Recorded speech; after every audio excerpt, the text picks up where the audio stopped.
cawe-cawe Pak Presiden ini.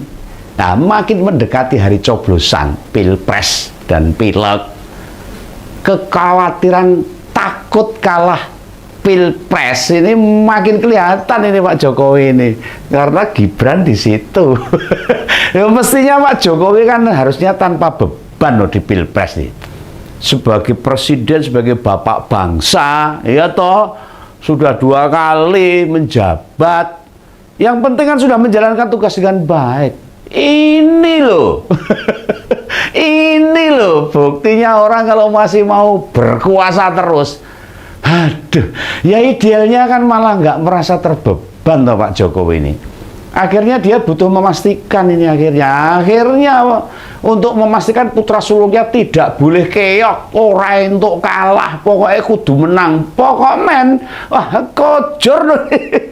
Nah, awal dilantik periode kedua sebagai presiden, bapaknya Gibran ini bilang makin tanpa beban loh untuk membuat Indonesia maju. Wow, waktu itu Begawan senangnya orang umum. Wah, ini Pak Jokowi hebat ini, negarawan betul ini. Dia akan meletakkan jabatannya dengan nilai tertinggi. Wah, jebulnya. Wah, lah periode pertama yang lawan politiknya banyak aja Pak Jokowi itu bisa membuktikan kok. Lah kok di periode kedua dibantu Pak Prabowo sama Pak Sandi, bekas lawan pilpresnya loh. Dan makin sip lagi itu. Tinggal setahun kurang dikit loh. Rupanya kenyamanan sebagai kepala negara mau diperpanjang. Nah, bener kata orang banyak. Kekuasaan itu menggoda dan sering lupa dengan niat awal yang mau mengabdi. Ganti mau menguasai. Itu manusia, menungso itu nek basa Jawa itu menus-menus isinya dosa. Maka muncullah pasangan Prabowo Gibran. Setelah berpasangan sudah cukup bila mereka bakal menang, ya toh. Meskipun dengan menabrak aturan konstitusi, mengangkangi hukum dan sebagainya, memangnya dengan begitu dia terus menang? Ya belum tentu dan mungkin tidak bisa menang. Karena masyarakat Indonesia itu cerdas, masyarakat Indonesia itu penuh dengan nurani. Ya melainkan masih ada banyak langkah yang menunjukkan kepentingan kepala negara itu nggak kebayang sebelumnya. Termasuk Begawan ini. Lah baru kemarin tuh loh.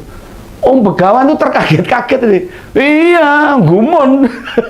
Wah, wong Jawa gumun. Padahal Begawan tuh orang gumunan loh. Tapi kemarin tuh saya kaget loh. Pak Jokowi keluar di iklan Partai Solidaritas Indonesia atau PSI. Lah badala. Ya jane rampopo kan ya lucu tuh. Pada tayangan televisi tuh. Ini presiden benar-benar menunjukkan cawe-cawe, melu-melu, ikut-ikutan, nimbrung. Utamanya urusan putra sulung dan putra bungsu. Siji cawapres, siji ketua partai. Nah urusan putra sulung dan bungsu ini, ayah tidak ingin disebut anak-anaknya gagal. Tidak sesukses ayahnya. Mesti begitu loh bapak. Anak pola ya bobo keperada. Iya no, Pak Jokowi tidak perlu khawatir. Di dunia ini banyak yang begitu loh Pak, apa-apa. Jadi tidak usah merasa bapak yang tidak sukses. Jadi orang perlu khawatir bila caranya salah. Keberhasilan hanya jadi beban kesuksesan itu. Malah jadi cemoohnya masyarakat Indonesia. Loh Pak Jokowi wis apik-apik, wis kaya kencono. Rampung-rampungnya wingko babat lah.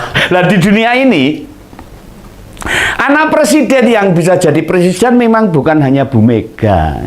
Ada Bongbong Marcos di Filipina sana, George Bush di Amerika. Tapi dari contoh itu anak-anak yang mau bertarung itu ayahnya mereka sudah tidak lagi menjabat, itu seorang jabat. Lah munculnya Jokowi di iklan PSI. Tambah meyakinkan kita ini presiden berkeinginan kuat, pasangan nomor 2 tidak boleh keok, tidak boleh kalah oleh siapapun. Ini semua masyarakat mudeng, bangsa Indonesia mudeng, karpe ngopo mudeng. Soalnya yang dipertaruhkan bukan hal sepele loh, semua kehidupan sosial politik. Nah, makin diintervensi, dicampuri, diurusi oleh negara, malah pentas seni teater yang walaupun bisa jadi kritik sosial tidak lepas sasaran intervensi. Karena ya ingin anaknya menang, kabeh dilarang, kritikan dilarang. Ya kocor ini. Program manggungnya Pak Butet Kartarejasa itu loh. Itu diminta tidak nyenggol-nyenggol urusan politik juga. Wah ini mulai ini. Mulai ketok ini. Nah, aparat keamanan meminta komitmen supaya pementasan teater tidak dikaitkan dengan politik. Ini sebenarnya aparatnya ya ngopo loh. Katanya pelayan masyarakat, melindungi masyarakat. Apa pemerintah sekarang tidak mau kritikan? Warga harus manut apa yang dimaui presiden. Lah kok segitunya sih Pak Jokowi itu sekarang ini? Heran saya ini, pegawai ini gumun ini. Sudah tidak mau disenggol-senggol lagi loh. Tidak bersedia ada kritik, tidak siap beradu argumentasi. Padahal ini setahun terakhir jabatannya loh. Harusnya kan turun dengan berwibawa. Malah hancur-hancuran ini. Bukan malah idealnya kasih panggung lah sama masyarakat, beri ruang, kasih kesempatan masyarakat mengevaluasi dirinya. Oke. Baik teman-teman, kembali lagi di channel MD 2045. Salam inspirasi, salam NKRI harga mati. Teman-teman mungkin sudah mendengarkan sedikit edukasi dari saudara kita Begawan mengenai cawe-cawe Pak Jokowi pada saat ini. Tentunya apakah Pak Jokowi akan netral dalam pemilu di tahun 2024 ini? Tentunya tidak akan netral. Kenapa? Karena Gibran Rakabuming yang ikut kontestasi sebagai wakil dari Prabowo Subianto. Ketidaknetralan Pak Jokowi bisa kita lihat di saat Pak Jokowi membagi bansos berdekatan kepada baliho Gibran dan Prabowo Subianto. Kita lihat cawe-cawe Prabowo semakin terbongkar. Semakin terbongkarlah catur-catur Pak Jokowi pada saat ini. Ketidaknetralan Pak Jokowi di saat Gibran diputuskan sebagai wakil dari Prabowo Subianto, yang dimana permainan di MK. MK tersebut memberikan tiket kepada Gibran Rakabuming karena sesuatu pertimbangan, karena Gibran sudah pernah menjabat sebagai wali kota Solo ataupun sebagai tentunya itulah teman-teman. Banyak sekali permainan di MK yang dimana sebagai adik ipar Pak Jokowi ataupun paman Gibran sebagai ketua MK. Itu adalah salah satu permainan yang saat ini juga Usman Anwar sudah diberhentikan sebagai ketua MK. Di awal saja sudah bermasalah, apalagi dalam pesta demokrasi di tahun 2024 ini. Tentunya sikap Pak Jokowi yang tidak kenetralan akan membuat masyarakat kecewa. Kita lihat dunia politik ini, dinamika-dinamika yang terjadi pada saat ini akan mendekati pada tanggal 14 Februari 2024. Di sini akan kita menentukan siapa yang akan menggantikan Pak Jokowi sebagai presiden di tahun 2024 sampai 2029. Saya harap bahwa teman-teman memiliki pilihan yang tepat dalam melanjutkan program-program Pak Jokowi dan estafetnya. Tentunya saya tidak lupa dengan kinerja Pak Jokowi selama 10 tahun memimpin negara ini. Sudah terbukti, tetapi saya kecewa dengan ketidaknetralan Pak Jokowi dalam kontestasi Pilpres tahun 2024 ini. Kita bisa lihat kinerja Pak Jokowi selama 10 tahun, yang dimana ekonomi semakin meningkat dan pembangunan di setiap daerah sudah terbukti. Saya merindukan nanti seperti Pak Joko Widodo yang memang memikirkan rakyat, bukan mementingkan pribadinya. Tentunya Pak Jokowi juga berikan pesan kepada masyarakat Indonesia. Pilihlah pemimpin yang mampu untuk turun ke daerah, yang mampu untuk belusukan setiap daerah ataupun pelosok-pelosok di desa yang belum pernah dikunjungi oleh pejabat. Tentunya seorang pemimpin harus bisa untuk belusukan setiap daerah agar pemimpin tersebut bisa mengetahui apa kekurangan dalam setiap daerah tersebut. Itulah sosok pemimpin. Tentunya pesan itu harus kita ingat. Pak Jokowi juga sudah memberikan pesan kepada kita agar kita memilih pemimpin yang memang fisik dan potensi yang stabil dan kuat.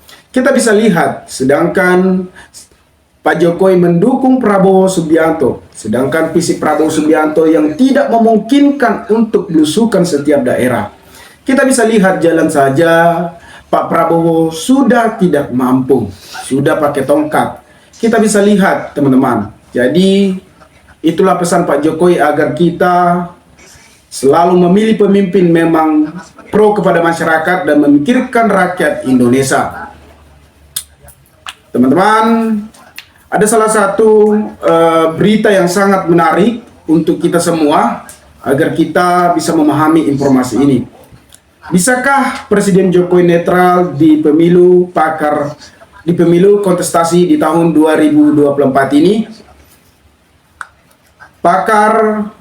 Pakar yang dalam pengamatan politik mungkin tidak akan netral.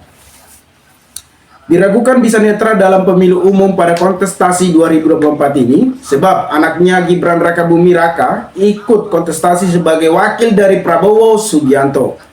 Bagaimana mungkin berharap presiden untuk netral sementara anaknya di sana? Tentunya sebagai ayah pasti mendukung anaknya dalam mengambil keputusan, apalagi ini adalah sebagai kepala negara, sebagai wakil dari kepala negara. Coba semisalnya Gibran yang belum berpengalaman, mungkin menurut saya Gibran ini belum berpengalaman dalam tata politik ataupun tata dalam penguasaan diri. Kita bisa lihat karakter Gibran yang pada saat-saat ini yang semakin emosional, tidak jauh berbeda dari Prabowo Subianto. Prabowo Subianto yang dicap sebagai temperamental. Tentunya ada pesan dari Sri Mulyani, jangan pilih orang yang suka marah-marah, tetapi pilihlah hati yang senang untuk melayani masyarakat dan memikirkan rakyat Indonesia dan untuk memajukan Indonesia ini menuju emas di tahun 2024. Pesan tersebut belak-belakan dari Sri Mulyani agar kita sebagai rakyat Indonesia memikirkan dan tidak salah memilih pemimpin. Ketika kita salah memilih pemimpin, maka kita akan menikmati sengsara. Saya lihat ada salah satu dari 3 capres ini yang menurut saya memang sederhana tetapi sangat dekat kepada rakyat. Kita bisa lihat kedekatan Ganjar setiap belusukan ataupun melakukan kampanye. Ganjar sangat dekat kepada masyarakat. Kita bisa lihat komunikasinya kepada masyarakat juga bisa diamati oleh politik-politik. Banyak tokoh-tokoh di negara Indonesia ini mengakui kedekatan, komunikasi Ganjar sangat baik. Beda dengan Prabowo Subianto yang suka marah-marah di depan publik, di depan masyarakat. Apalagi Gibran yang masih muda, mungkin jiwanya masih membara-bara. Teman-teman dimanapun berada, maka berikanlah tanggapan teman-teman di kolom komentar agar kita bisa saling tukar pikiran satu antara lain. Salam inspirasi, salam NKRI, MD 2045 melaporkan.